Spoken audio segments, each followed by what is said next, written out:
Hello everyone, आज हम करेंगे क्लास 8th की जो आपकी सोशल साइंस की बुक है उसका chapter number 2, reshaping India's political map. तो अलग तरह से दोबारा मतलब कितने चेंजेस हुए हैं, क्या क्या हुआ वो इस चैप्टर में पढ़ेंगे। क्या क्या इंपॉर्टेंट क्वेश्चन जो हैं आपके क्या बन सकते हैं इस चैप्टर में से, और कुतुब मीनार का एरियल व्यू यहाँ पर दिखाया गया कि कैसे दिखता है। सबसे पहले जो बिग क्वेश्चन है चैप्टर शुरू होने से पहले, how did foreign invasion and the rise of new dynasties reshape India's political boundaries during this period? So, foreign invasions and new dynasties changed India's political map between the 11th and 17th centuries.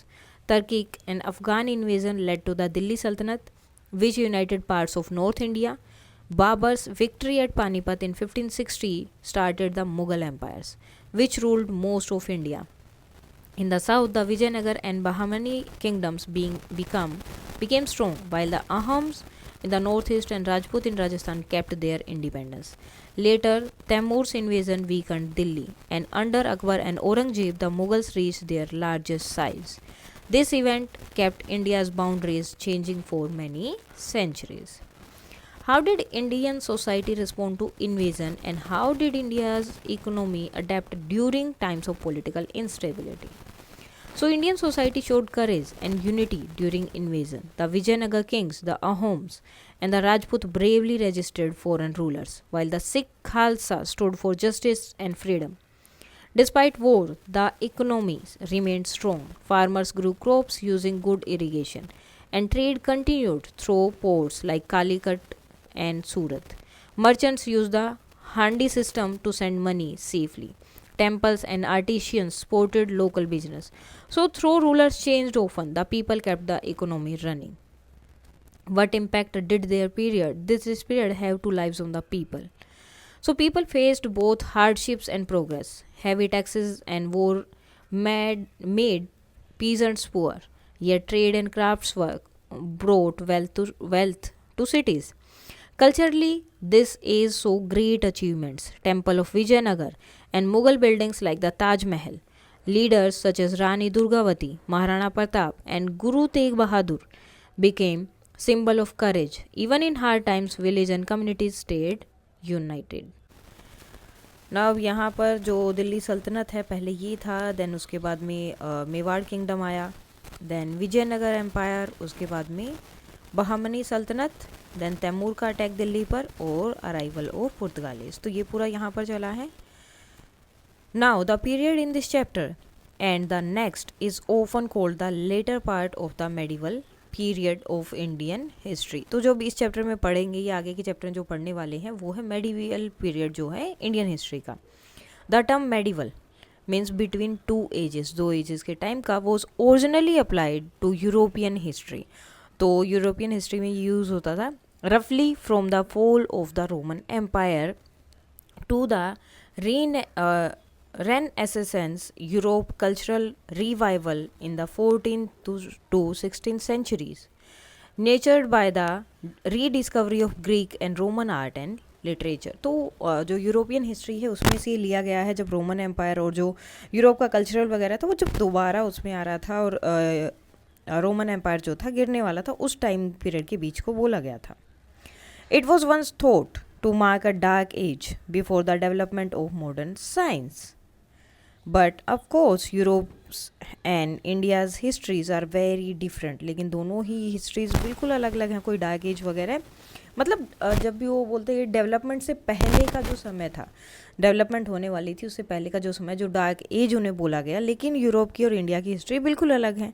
So applying the same term medieval, तो जो ये medieval वाला same term है कि dark as development से पहले का modern science में, वो जो है आइडल नहीं है दोनों के लिए। And historians do not always agree on which period it covers in India, और हिस्टोरियंस भी इस पे एग्री नहीं कि कौन से पीरियड को इन्होंने ये बोला। We will sometime have to use the term medieval, but for us it simply means the period from 11th to 17th century. तो हम कई बार जो है इस वर्ड का यूज़ करेंगे, लेकिन यहाँ पर इसका मतलब सिर्फ टाइम पीरियड के लिए है, 11th से 17th सेंचुरी तक का time period. In a tapestry of the past chapter we have tried to keep as few dates as possible. तो जितनी डेट्स हम रख सकते थे वो हमने याद रखी या की हैं। Only those date mark important reference point, mostly वो जिनमें इम्पोर्टेंट रेफरेंस पॉइंट है। पॉइंट्स दिए हुए हैं, you will find it helpful to keep revisiting the timeline in those chapters. So अब जो है टाइमलाइंस इसमें बहुत ज़्यादा हमें देखने को मिलेंगी, तो वो जो है रीविजिट हो जाएगा उन सारी चीज़ों का चैप्टर में। इसमें revisit the maps too, maps का revisit, and they will help you visualize the geography that was traversed by the armies, common people, traders, scholars or spiritual figures. So ये सब भी हमें यहाँ पर देखने को मिलेगा इसमें। मैप दोबारा से किस तरह से अलग अलग टाइम में अलग अलग जगह पर, जैसे जो एम्पायर आया उनका मैप कितना बड़ा हुआ या कितनी जगह पर उन्होंने रूल किया, इसके अकॉर्डिंग ज्योग्राफी जो है वो कैसे आर्मी या कॉमन पीपल, ट्रेडर, इन सब से किस तरह से चेंज हुई। नाउ सबसे पहले यहाँ पर आता है first battle of Panipat, Babur victory establish the Mughal empire, ठीक है। देन सेकेंड जो है बैटल था अकबर का, यहाँ पर जीत गए थे वो। देन उसके बाद में battle of Talikota, destruction of Vijayanagar city. उसके बाद battle of Haldi Ghat, Maharana Pratap force to retreat. Battle of Sarai Ghat, the Ahoms defeat the Mughals. Formation of the Khalsa by Guru Gobind Singh 1699 में।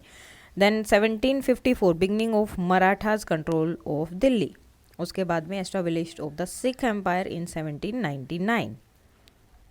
Spellings and spellings because of difficulty in transcribing the Persian script into the Roman scripts. So बहुत ज़्यादा जो है difficulties आ रही थी Persian script को clearly Roman script में चेंज करने में, ट्रांसक्राइब करने में। So you will find some alternative spelling in the parenthesis. तो ब्रैकेट में जो है आपको बहुत सारी स्पेलिंग्स अलग से देखने को मिलेंगी इसमें, here and there. For instance Khalji और खिलजी ये दोनों सेम है, are the same. Similarly we use here the now standard spelling of Mughal. तो हम जो है यहाँ पर मोस्टली मुगल का यूज़ कर रहे हैं जो स्टैंडर्ड स्पेलिंग है मुगल के लिए, but alternative such as Mughal और मोगल आर समटाइम्स यूज। तो ये सारी स्पेलिंग्स मुगल के लिए ही यूज़ होती हैं। A new era in Indian journey began in the early 11th century. Invasion from beyond the Hindu Kush mountain reshaped India's political map. So 11th century में जो है एक नया मतलब इंडिया की एक नई जर्नी शुरू हुई थी, जब हिंदू कुश माउंटेन से जो है क्या हो गया, इन्वेजन हो गया था वहाँ से।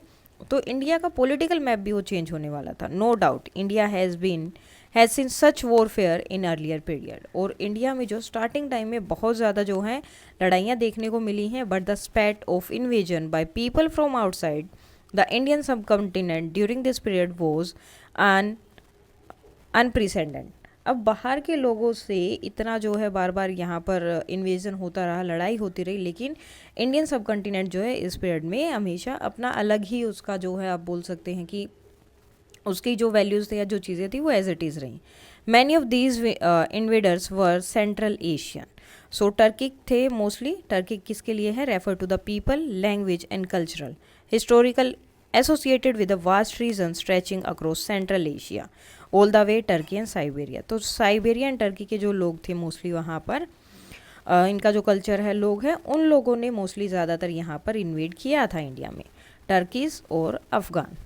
दे were drawn to India not only for her reputed rich and for territorial ambition. वो सिर्फ इसके लिए यहाँ नहीं आए थे, but also open to spread by force of violence if necessary. अपने फोर्स से या वॉयलेंस से, लड़ाई झगड़ा करके या फोर्स से जो है अपना क्या कर रहे थे, अपने रिलीजन को वो क्या कर रहे थे, और लोगों को बोल रहे थे कि अपने रिलीजन को सेपरेट कर रहे थे कि हमारे रिलीजन को मानो। तो इसके लिए भी वो ज़्यादा इंडिया में आ रहे थे, बार बार इन्वेड कर रहे थे। Let us now explore in this chapter the ever changing landscape of India from the 13th century onward. अब जो 13th सेंचुरी के आगे जो है किस तरह से लैंडस्केप चेंज हुआ इंडिया का, उसके बारे में हम देखेंगे। सो ये पेशावर है, दिल्ली, ग्वालियर, जौनपुर, जूनागढ़, दौलताबाद, जानजपुर, कोणार्क, हैलीबादू, बेलूर, मदुरई। तो ये जो आपको परेड दिख रही है पूरा इंडिया का था उस टाइम पे, पूरा इंडिया है ये। Comparison of the territories under the Tughlaq, ये जो तुगलक में था, एंड द लोदीज में जो मतलब देखो जो ब्लू वाला है वो लोदी डायनेस्टी है, तुगलक डायनेस्टी है जो आपका इस तरह से मिलेगा बॉक्सेस वाला, एंड होलसला टेरिटरीज है, और ईस्टर्न गंगा टेरिटरीज है अंडर नरसिम्हाज हरदेव, जो कि ऑरेंज कलर में ये वाला जो पार्ट दिखाया गया है, and the region power in the South and East Asia.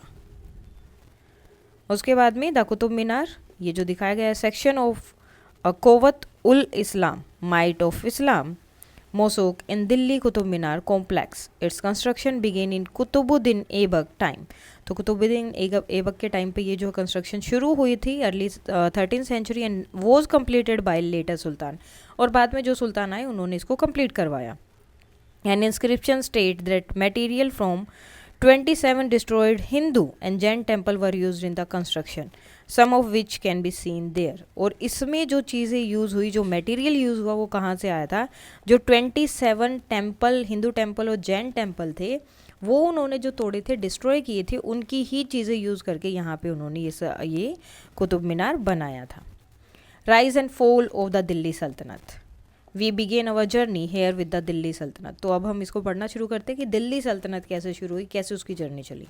Formed after the defeat of 1192 of king Prithviraj Chauhan. जब 1192 में पृथ्वीराज चौहान को जो है हरा दिया था. Who ruled over parts of north western India, जिन्हें जो है नॉर्थ वेस्टर्न इंडिया के पार्ट में बहुत सारे पार्ट्स में रूल किया था. This Saltanat show the rule of 5 successive foreigners dynasties of Turkies Afghan origin. तो इनके जो है 5 जो है राजा रहे, डायनेस्टी आप बोल सकते हैं, सक्सेसिव फॉरेन डायनेस्टीज थी जिन्होंने यहाँ पर राज किया. द मामुलुक्स और स्लेव डायनेस्टी, उसके बाद खिलजी और खालजी, एंड द तुगलक, द सायद एंड द लोधीज. तो ये तो 5 डायनेस्टी है जिन्होंने यहाँ पर रूल किया. Which certain parts of northern India came under the control of the Delhi. अब दिल्ली में जो रूल करता था, दिल्ली सल्तनत के अंदर जो है इंडिया के कुछ नॉर्दर्न इंडिया के कुछ पार्ट थे जो उसके कंट्रोल में आते थे. और आसपास के जो किंगडम्स थे such as the eastern Gangas in the east and Hoysalas in the south resist its advance and also emerged as thriving center of arts, culture and administration. So ये वाला पार्ट पूरा इसमें आता था, एडमिनिस्ट्रेशन वगैरह सब यहीं से इसका दिल्ली से चलता था. सल्तनत क्या है? A territory ruled by a sultan, a title that some Muslim ruler adopted. तो सुल्तान, सल्तनत क्या है? मतलब कोई भी राजा, जिसे आप बोल सकते किंग जिस एरिया में रूल करता है उस एरिया को क्या बोला गया? सल्तनत. ठीक है. और इसको सल्तनत क्यों बोला गया? क्योंकि मुस्लिम में जो है एक वर्ड है जो राजा अपने लिए यूज़ करते हैं, डेट वो है सुल्तान. तो इसलिए सुल्तान जिस एरिया पर राज करता था, रहता था, उसे बोला सल्तनत. The city of Delhi also assumed a bigger role in the political landscape of northern India. Delhi जो है एक बहुत इंपॉर्टेंट रोल प्ले करती थी पॉलिटिकल लैंडस्केप में नॉर्दर्न इंडिया में खासकर. The saltanat period was marked by political instability combined with effort at territorial expansion. तो सल्तनत पीरियड जो है पॉलिटिकल इंस्टेबिलिटी जो है ज़्यादा रही. स्टेबल कोई भी एक सल्तनत यहाँ पर नहीं रह पाई, वो चेंज होता रहा जिस तरह से उनका एक्सपेंड होता रहता था उसके अकॉर्डिंग. खासकर वो एक्सपेंड के लिए एफर्ट करते थे और उसमें प्रॉब्लम आती थी. This resulted in military campaigns that raided villages and cities. अब इसका रिजल्ट क्या हुआ? मिलिट्री कैंपेन हुए जो विलेजेस या सिटीज़ में जाकर क्या करते थे? रेड करते थे. And plundered and destroyed temples and seats of learning. तो टेम्पल वगैरह डिस्ट्रॉय कर देते थे, तोड़ देते थे वो सारे. Succession the appointed of new sultan की नया राजा जो आएगा, तो सक्सेशन वर ओफन वोयलेंट. ज़्यादातर उसमें लड़ाइयाँ होती थी कि कौन नेक्स्ट राजा बनेगा. Almost 2 sultan out of 3 seized power by eliminating their predecessor. तो वो क्या करते थे? जो मोस्टली 2 सुल्तान या 3 में से 2 सुल्तान क्या करते थे? अपने से पहले जो उनसे हेड है उसको मार कर या किसी भी तरह से उस पर अपना पावर क्लेम करते थे. So that a sultan average reign was hardly more than 9 years. तो ज़्यादा से ज़्यादा 9 साल तक ही एक राजा वहाँ पे सुल्तान जो है सुल्तान बन के रह सका. A coin minted by Alauddin Khilji. Alauddin Khilji ने जो अपना कोइन वहाँ पे बनाया था, which bear the inscription Sikandar Sani और द सेकंड अलेक्जेंडर. उन्होंने खुद को बोला in Persian. Now looking at the figure 2.6, why do you think Alauddin Khilji called himself the second Alexander? तो क्यों उन्होंने खुद को सेकंड अलेक्जेंडर बोला? So Alauddin Khilji called himself the second Alexander to show his ambition and bravery. He wanted to be known as the great conqueror like Alexander. क्योंकि वो दिखाना चाहते थे सबको कि मैं अलेक्जेंडर की तरह हूँ, मेरी वैसे ही एम्बिशन है, ब्रेवरी है. Alexander the Great. His title showed pride in his victory and his wish to rule a vast empire. Now, at the turn of the 14th century, Alauddin Khilji conducted military campaign over large area of North and Central Asia. तो 14th century में क्या हो गया, अलाउद्दीन खिलजी ने बहुत बड़ा जो military campaign किया खासकर नॉर्थ एंड सेंट्रल एशिया में, सेकिंग एंड प्लंडरिंग मैनी सिटीज़, बहुत सारी सिटीज़ को तोड़ दिया, मतलब उनसे लूटपाट करना, तोड़ना, यही वो काम करते थे. एट द सेम टाइम ही also repelled several invasion by Mughal forces, और बहुत सारे जो है मुगल की तरफ से भी उनके ऊपर इन्वेजन होता रहा, यानी कि लड़ाई के लिए वो आते रहे, तो उनको भी उन्होंने रिप्लेंट कर दिया, यानी कि हरा दिया था. Who were trying to add India to the west Mongol empire, जो कि मंगोल एम्पायर में उन्हें क्या करना चाहते थे, इंडिया को जोड़ना चाहते थे. It covered most of the Asia at that time, तो ज़्यादातर एशिया जो है मंगोल के उसमें ही था, मंगोल के पार्ट में ही था, तो इंडिया को भी वो उसमें लगा रहे थे. His slave journal मालिक काफूर expanded the सल्तनत रीच साउथवर्ड्स, तो इसका जो स्लेव था, जो गुलाम था अलाउद्दीन खिलजी की, मलिक काफूर, वो जो है सल्तनत को बहुत साउथवर्ड में बहुत ज़्यादा उसने बढ़ाया. Conquering several kingdom on the way, जितने भी किंगडम उसके रास्ते में आए उन सबको उसने जीत लिया. Their plundered wealth helped finance the Saltanat enormous military apparatus. He also attack the number of Hindus such Hindu center such as Srirangam, Madurai, Chidambaram and possibly Rameswaram. और उसने जो है अटैक किया जो हिंदू सेंटर्स ज़्यादा थे उनमें, जैसे श्री रंगम है, मदुरई है, चिदम्बरम है, सॉरी चिदम्बरम है और रामेश्वर है, इन जगहों पे भी उसने अटैक किया. What kind of resources do you think were needed to maintain an army and wage war in those days? Discuss in group the various type of expenditure involved, from weapons or food for soldiers to animal used in warfare, road construction and extra. Maintaining an army in ancient time required various essential resources. Weapons, swords, bows and later gunpowder artillery were crucial for combat. Food supplies. Soldiers and animals needed a consistent supply of food, including grain and other provisions. Animal. Horses, elephant and camel were vital for transport and warfare. Infrastructure. Good roads and bridges were necessary for the quick movement of armies. Financing. Funding came from taxes imposed on the populace and plunder from military campaigns, which covered soldiers' salary, equipment and fortification. Artisan. Skilled craftsmen were needed to produce weapons, while laborers supported logistics and construction. A few decades later, उसके बाद क्या हुआ, मोहम्मद बिन तुगलक और Tughlaq ruled Delhi, उसके बाद उसने rule किया and expand the Delhi सल्तनत टेरिटरीज फर्दर, और दिल्ली सल्तनत की जो टेरिटरीज थी, जो एरिया था, उसको और बढ़ा दिया. For the first time since the Mauryan empire, Mauryan empire के बाद पहली बार ऐसे हुआ था कि most of the continent was now under one ruler, कि तुगलक के टाइम पे ये ऐसा हुआ मौर्य के बाद कि ज़्यादातर एरिया जो है एक ही रूलर के कंट्रोल में था. Although this dominance was significant, it proves to be short lived. अब ये भी मतलब डोमिनेंस ही था एक तरह से अपने उसमें, मतलब लड़ाई से झगड़े से इसी तरह से वो कर रहे थे, तो ये थोड़े टाइम तक ही रहा. Mohammad bin Tughlaq had ambitious schemes but they were often poorly executed. अब उनकी स्कीम्स बहुत अच्छी थी लेकिन उनको सही से जो एग्जीक्यूट नहीं किया.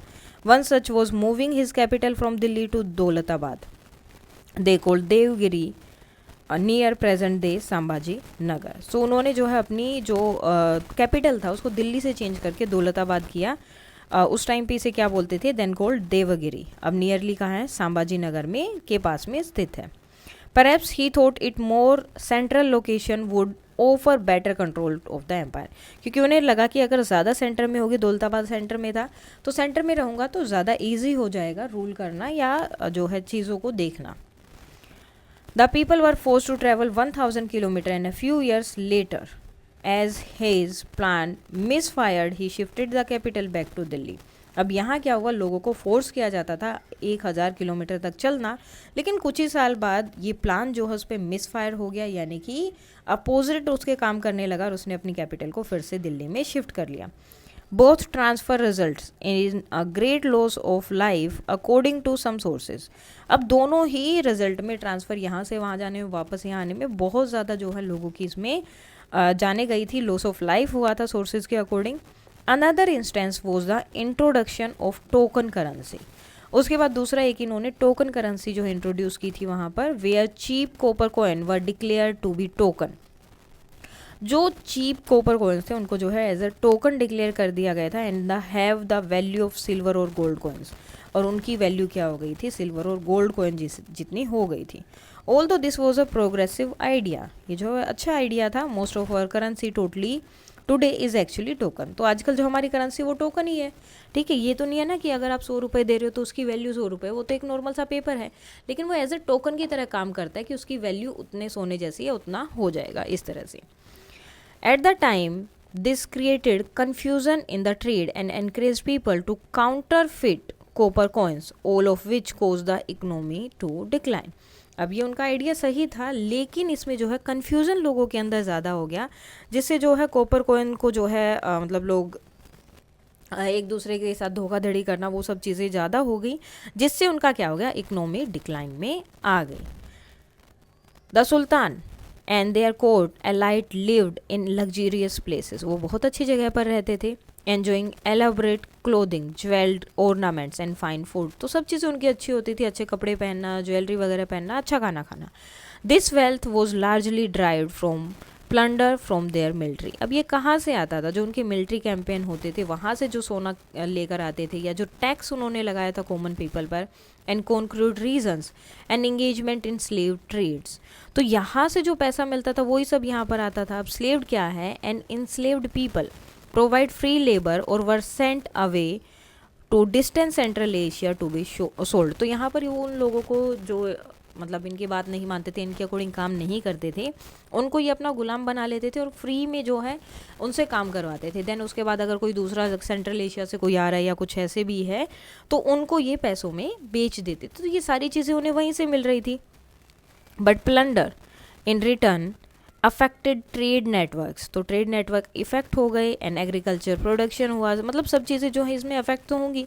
This period also witnessed numerous attacks on sacred और reverse images in Buddhist, Jain and Hindu temples, तो इस टाइम पे सबसे ज़्यादा जो है सैक्रेड प्लेसेस जो थी बुद्धिस्ट की, जैन की, हिंदूज़ की, उसमें सबसे ज़्यादा अटैक जो है इसी टाइम पीरियड पर हुए।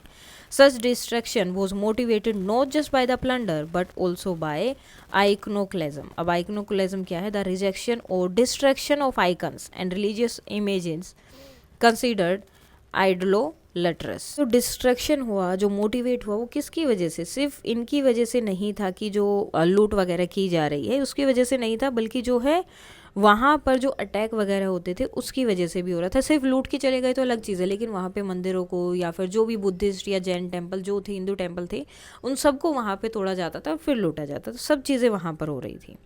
Now why do we use the term image rather than common term like icon or idol or icon? The later terms are considered pejorative in the context of Judaism, Christianity and Islam.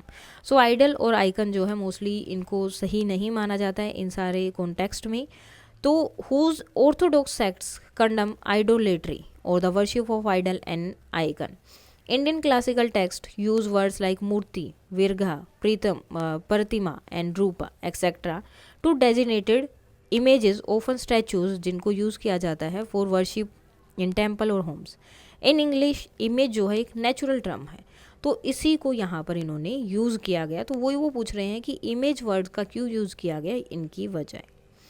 So we use the word image because idol and icon is considered negative in some religions like Christianity and Islam which oppose idol worship. Indian text use neutral words like murti or pratima. So image is a respectful and neutral term in English. Some of the sultans also imposed the jizya. अब कुछ ने जो है जजिया भी लगाया, एक tax है जो कि नॉन मुस्लिम सब्जेक्ट है उनके लिए, ठीक है, tax on non Muslim subjects to grant them protection and exemption from military services.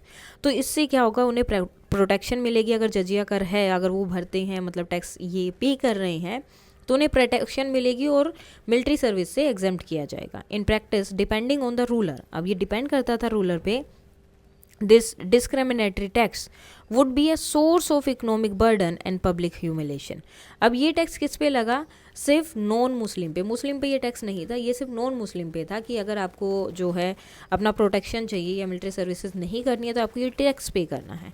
अब ये रूलर पे डिपेंड करता था, तो डिस्क्रिमिनेशन यहाँ पर हो रहा था कि और साथ में इकोनॉमी पर बर्डन हो रहा था और पब्लिक ह्यूमिलेशन यहाँ पर था. And formed a financial and social incentive for subject to convert to Islam. इसलिए लोग ज़्यादातर इस्लाम में कन्वर्ट होने लगे कि इस्लाम में कन्वर्ट होंगे तो हमें ये टैक्स पे नहीं करना पड़ेगा और जो इकोनॉमिक बर्डन है वो नहीं रहेगा.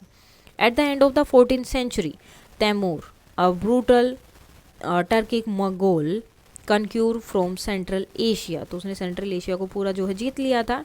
Invade north west India and launched a डेवास्टिंग attack on Delhi.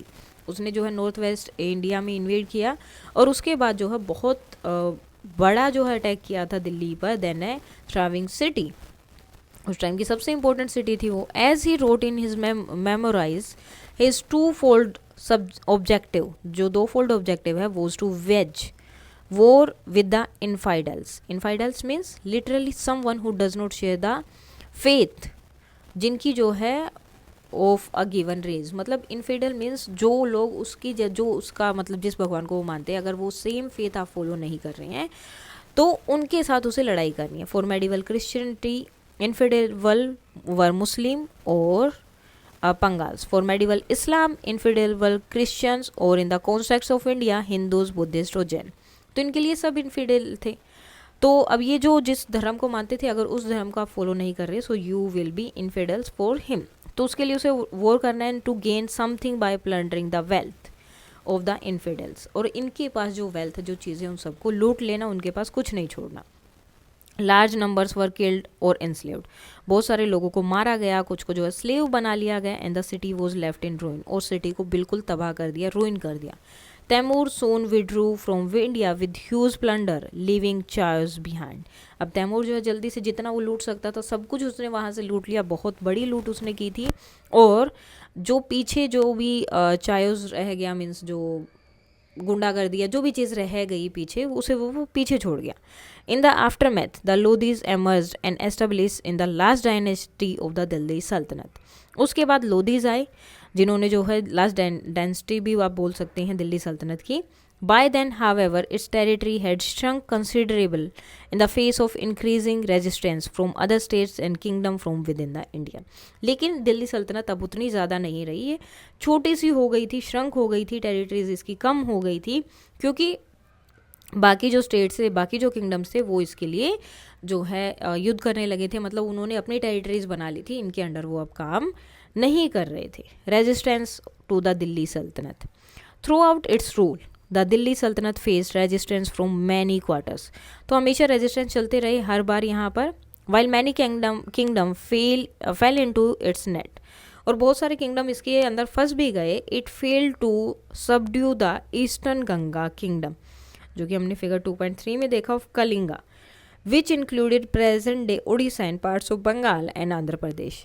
One of its ruler in the mid 13th century, Narasimha's Deva, first also spelled Narasimha's Deva I, was noted for the military strength and cultural brilliance he brought to the kingdom. तो उन्हें जो है अच्छा माना जाता है, जो cultural brilliance भी लेकर आए और स्ट्रेंथ भी जो है मिलिट्री स्ट्रेंथ अपने उन्हें किंगडम को दिया. Apart from repelling multiple inroads of the सल्तनत, ही डिफीटेड द दिल्ली सल्तनत गवर्नर ऑफ बंगाल. तो उन्होंने जो दिल्ली सल्तनत के गवर्नर थे जो बंगाल के थे उन्हें भी हराया. Partially to commemorate their victories. तो उनकी विक्ट्रीज को जो है उन्होंने कॉमनरेट किया, मतलब पार्शली उसी में पार्टिसिपेट था. He build the famed Surya temple at Konarka, और कोणार्का में जो है कोणार्का जो फेमस सूर्य टेम्पल है वो भी उन्होंने बनाया. अब ये स्टैचू है जिसमें नरसिम्हा देव जो हैं वो सीटेड हैं on his throne, surrounded by attendant and musician. तो म्यूजिशियन वगैरह या अटेंडेंट उनके वहाँ पर दिखाए गए हैं. Now think about it. During the time of Tughlaqs the Musunuri Nayaka Telugu chieftain railed over 75 more chieftain of the region. तो जो मुसोनरी नायक थे उन्होंने क्या किया, जो तेलुगु अलग जो हैं, तेलुगु जो चीफिशियन मीन्स जो सरदार थे, हेड थे उनके, वो एक तेलुगु सरदार थे और उन्होंने 75 जो दूसरे रीजन के अलग अलग जो हेड थे उन्हें फॉर्म्ड एक साथ लेकर आए, formed a confederacy that defeated smaller province. तो उन सबको एक साथ लेकर आए और उन्होंने जो छोटे छोटे जो बाकी जो कॉन्फ्रेंस थी, चीज़ें, जगह थी, प्रांतों को हरा दिया था। एंड फॉर्म्ड है confederacy that defeated the Delhi सल्तनत फोर्सेस, और दिल्ली सल्तनत की जो फोर्सेस थी उन्हें भी उन्होंने हरा दिया।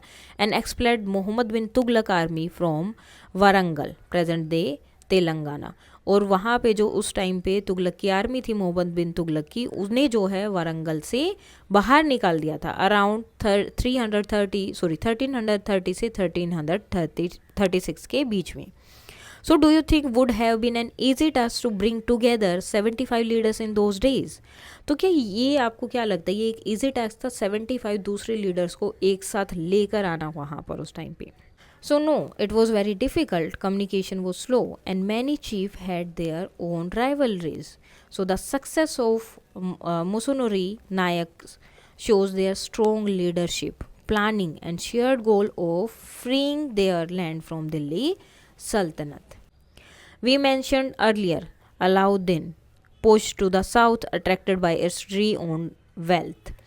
So अभी हमने जो है मेंशन किया कि अलाउद्दीन जो थे वो साउथ की तरफ गए, जो उनकी वेल्थ को देखकर, उनकी चीज़ें देखकर, तो उस टाइम पे वो जो है साउथ की तरफ गए, वहाँ पर अट्रैक्ट हो गए उसकी वेल्थ से। At the time the Hoysalas ruled part of southern India, तो उस टाइम पर जो होयसाला जो थे वो क्या कर रहे थे, वहाँ पे रूल कर रहे थे, मोस्टली प्रेजेंट डे जो कर्नाटका का है वहाँ पर। And fended off several attack from the Delhi Saltanat, और दिल्ली सल्तनत से उन्होंने कई हमलों को जो है रोक दिया था, छोड़ दिया था। Remaining the only independent kingdom in the south, और वो अकेले इंडिपेंडेंट किंगडम था उस टाइम पे साउथ में। However, weakened by these attacks and internal conflict, अब जो बहुत ज़्यादा अटैक हो रहे थे तो बार बार आर्मी के साथ जो है लड़ाई करना, तो उनका जो है थोड़ा सा ये चीज़ें वीक हो गई थी। एंड इंटरनल जो कॉन्फ्लिक्ट थे, एक दूसरे के साथ जो कॉन्फ्लिक्ट थे आपस में जो चलते रहते थे, वो भी ज़्यादा हो गए थे। द होयसला किंगडम डिक्लाइन, तो उनका किंगडम जो है ख़त्म हो गया था। And in the mid 14th century was absorbed into the Vijayanagar empire further south, और धीरे धीरे जो है दक्षिण में जो साउथ की साइड जो विजयनगर एम्पायर था उसके साथ ये मर्ज हो गया था। अब ये होयसला जो है बिल्ट है magnificent temple for instance those of Belur, this picture, तो ये पिक्चर दिखाई गई है, ये उन्होंने ही वहाँ पर बनाई थी। Now don't miss out the sculpture in figure 2.9, ये जो है narrate the story behind the Hoysala emblem, तो होयसला का जो एम्बलम है उसकी स्टोरी यहाँ बताता है। Kannada folklore recounts the story of Salas, a young man who fought a lion to save his gurus, giving the dynasty its name Hoysala। ठीक है, तो उन्होंने जो है एक लायन की तरह वो लड़े, सेव किया अपने गुरु को, अपनी डायनेस्टी को, इसलिए उनका नाम यहाँ पर ये रखा गया। The Delhi Sultanate also faced rebellions from the emergence of several independent regions sultanates। अब दिल्ली सल्तनत में बहुत सारे जो हैं सेवरल इंडिपेंडेंट रिलीजन थे, जिनको एक साथ क्या रीजन थे, जिनको एक साथ मिला लिया गया, एमर्ज कर लिया गया, जिसकी वजह से बहुत ज़्यादा उसमें विद्रोह भी हो रहे थे। द बहामनी सल्तनत for instance rose in the mid 14th century and control much of the Deccan for a while, तो डेक्कन का जो पार्ट था, दक्षिण का जो पार्ट है दक्कन का, उसके ज़्यादातर पार्ट पे उन्होंने क्या कर लिया, रूल कर लिया। जो मिड 14th सेंचुरी में ये जो है रोज हुए थे, उठे थे। पावरफुल सल्तनत ऑल्सो एमर्ज इन गुजरात, और जो पावरफुल सल्तनत थी गुजरात की, वो भी एक दूसरे से मिलने लगे, बंगाल और बाकी रीजन्स की, leading to a complex interplay of alliance, तो एक कॉम्प्लेक्स था, इंटरप्ले बन गया था अलायंस का, कि सब लोग मिल मिलकर अपनी सल्तनत को जितना हो सके उतना बड़ा और उतना सही बना रहे थे। एंड फ्रीक्वेंट वॉर्स, और ज़्यादातर वॉर्स भी हो रही थी क्योंकि सबको अपनी सल्तनत को जो है मजबूत बनाना था। Parts of Rajasthan also remain beyond the reach of the Delhi सल्तनत, अब कुछ चीज़ें हैं जो है बहुत मतलब दिल्ली सल्तनत के, जैसे राजस्थान का कुछ पार्ट था जो दिल्ली सल्तनत से दूर था, वो मतलब इनकी रीच में ही नहीं था, वो वहाँ पर रूल नहीं कर पाए थे। In the 15th century it face stiff resistance from Rana Kumbha. Rana Kumbha क्या है? राणा एक टाइटल है जो राजपूत किंग को मोस्टली दिया जाता था। तो 15th सेंचुरी में क्या हुआ? स्टिफ रेजिस्टेंस उन्हें जो है राणा कुंभा से देखने को मिला कि वो अपना राज्य उनको नहीं देना चाहते थे। वो कौन थे? मेवाड़ किंगडम के राजा थे, who also successfully repelled invasion from these later सल्तनत। तो जितने भी बाद की सल्तनत आई, उन्होंने जब भी जो है इनके ऊपर इन्वेजन किया, लड़ाई के लिए गए, वॉर की, तो हमेशा जो है राणा कुंभा जब उस टाइम पे थे तो उन्होंने हमेशा इनको हरा दिया और कभी भी अपने राज्य पे इनका हक नहीं होने दिया। ये कुंभालगढ़ फोर्ट है अरावली हिल्स में, Rajasthan. Now Kumbhalgarh fort was built by Rana Kumbha in the 15th century in the Aravalli Hills and served as a stronghold for the ruler of Mewar। तो एक बहुत stronghold इसका था जो मेवाड़ के रूलर थे उनके लिए। A prominent Rajput kingdom in the central and southern part of today's Rajasthan. Rajasthan का जो सेंट्रल और सदर्न पार्ट है उसमें। Surrounded by forest and steep slopes, तो बहुत ज़्यादा फॉरेस्ट है और स्लोप्स हैं वो भी बहुत स्टिप थे। It is famous for its massive 36 kilometre long wall. इसकी जो 36 मीटर जो लंबी वॉल है जिसके लिए फेमस है। One of the longest continuous wall in the world. दुनिया में जो इतनी लंबी जो है वॉल बनाई गई है उसके लिए। Now why do you think that such location were chosen for many of the medieval forts? Discuss pros and cons. So medieval forts such as Kumbhalgarh were strategical located in the areas like the Aravalli Hills for several key reasons. The elevated terrain provided a strong defense advantage. Higher ground allowed for better surveillance of approaching enemies. Surrounding forest offered essential material. The steep slope made it difficult for enemies to attack. However, this location also had drawbacks. Being remote made it hard to receive quick reinforcement. The difficult terrains complicated logistic for supplies and construction. Now the Vijayanagar Empire. While the Delhi Sultanate grew politically more unstable, धीरे धीरे क्या हो गया? दिल्ली सल्तनत जो है politically unstable होने लगी। ठीक है। A new center of power emerged in the south, और साउथ में जो है एक नई पावर जो है इमर्ज हो रही थी, उभर रही थी। अब दिल्ली सल्तनत जो है पॉलिटिकली अनस्टेबल क्यों हो गई? क्योंकि कभी कोई आ रहा है, कभी उनमें लड़ाई हो रही है, कभी कुछ हो रहा है। मतलब पहले ही बता दिया कि 9 साल से ज़्यादा तो कोई वहाँ पे अपनी सल्तनत को कायम कर ही नहीं पाया। तो इसीलिए जो है वहाँ पर पॉलिटिकली बहुत ज़्यादा अनस्टेबल हो गई थी और साउथ में दूसरी पावर जो एमर्ज कर रही थी। इन द 14th सेंचुरी 2 brothers Harihara and Bukka, who was initially served as governors under Muhammad bin Tughlaq, eventually rejected Delhi authority. So 2 भाई थे हरिहरा और बुक्का। उन्होंने क्या किया? जो पहले एज अ गवर्नर काम कर रहे थे मोहम्मद बिन तुगलक के, उन्होंने उसकी अथॉरिटी को रिजेक्ट कर दिया और एस्टेब्लिश किया एक independent kingdom that became a significant force in southern India and grew into a Vijayanagara empire.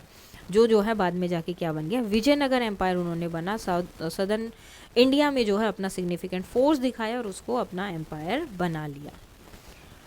Now according to the popular folklore, Harihara and Bukka witnessed a remarkable sight at Hampi in present day Karnataka जो है, a hare turning around and chasing a pack of हॉर्न्स। ऐसे लग रहा था कि एक खरगोश जो है मुड़ गया है और जो हॉर्न्स है उनको वापस से क्या कर रहा है? चेज कर रहा है।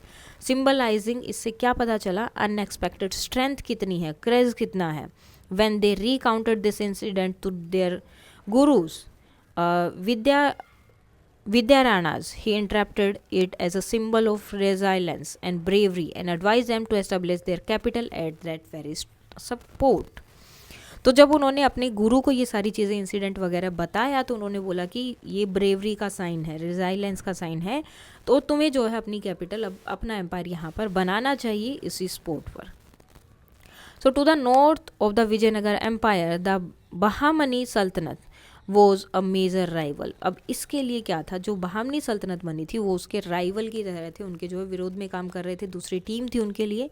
It's eventually fragmented into 5 independent states called the Deccan सल्तनत। वो जो है 5 इंडिपेंडेंट स्टेट में जो है अलग अलग हो गया था, जिसे डेक्कन सल्तनत इन्होंने बोला गया, दक्कन सल्तनत बोल सकते हैं। Bijapur, Golconda, Berar, Ahmednagar and Bidar. Each ruled by farmer governors और तरफदार्स। जिन्हें जो है हर एक का एक रूलर था जिसे गवर्नर बोला गया, हु डिक्लेयर्ड ऑटोनॉमी, जिन्होंने ऑटोनॉमी डिक्लेयर कर दी कि हमारा राज्य है, हम इस पे अपने अकॉर्डिंग काम करेंगे। The Vijayanagara ruler battled with the first two, अब विजयनगर ने जो बीजापुर और गोलकोंडा थे इनके साथ में लड़ाई की, बैटल की, as well as with the Gajapati ruler of Orissa in the west or sorry east, और साथ में जो गजपति रूलर थे उड़ीसा में उनके साथ भी इनकी बैटल हुई थी। Now have you notice the term pati in the title of Gajapati? So pati means lord और master and was commonly used by many ruling dynasty of their period to significant power and structure. सो पति जो word आया गजपति, इसका means है Lord, भगवान या फिर master, तुम्हारा हेड जो है। तो ये कॉमनली यूज़ किया जाता था जो डायनेस्टी होती थी उनका अपने लिए, ताकि वो अपनी पावर दिखा सके कि हमारे अंदर कितनी पावर है। The Vijayanagar kings were called Narapati, the Brahmani Saltanat rulers called Ashwapati and Maratha ruler Chhatrapati, each title reflecting different aspects of kingship and power. तो हर एक में आपको दिखाई दे रहा है पति वर्ड्स यूज हो रहा है, तो हर एक जो है अपना अलग तरह से किंगशिप और ओनर जो है वहाँ पर शो कर रहे हैं। Can you guess what these 3 terms might mean? तो इन 3 टर्म्स का मतलब क्या? अश्वपति, छत्रपति और एक और था ना Narapati. Now so the term pati in royal titles signifies various aspects of kings and authorities. Narapati used by the Vijayanagar rulers meaning lord of men. तो नरपति आप इसे बोल सकते हैं, highlighting their dominion over people, कि लोगों पर उनका कितना डोमिनेंस था। अश्वपति टाइटल ऑफ बहामनी सल्तनत ruler translating of Lord of horses which emphasize their cavalry strength. Chhatrapati used by Maratha ruler meaning supreme sovereign, indicating their highest authority. Kingdom in the Deccan and Vijayanagar Empire. आज हम करेंगे इतना ही, उसके बाद आते हैं हम ये कृष्णा देवयारा, ये हम करेंगे कल। अगर अभी तक इसमें कोई डाउट है तो आप बता सकते हैं। That's all for today and please like, share and subscribe.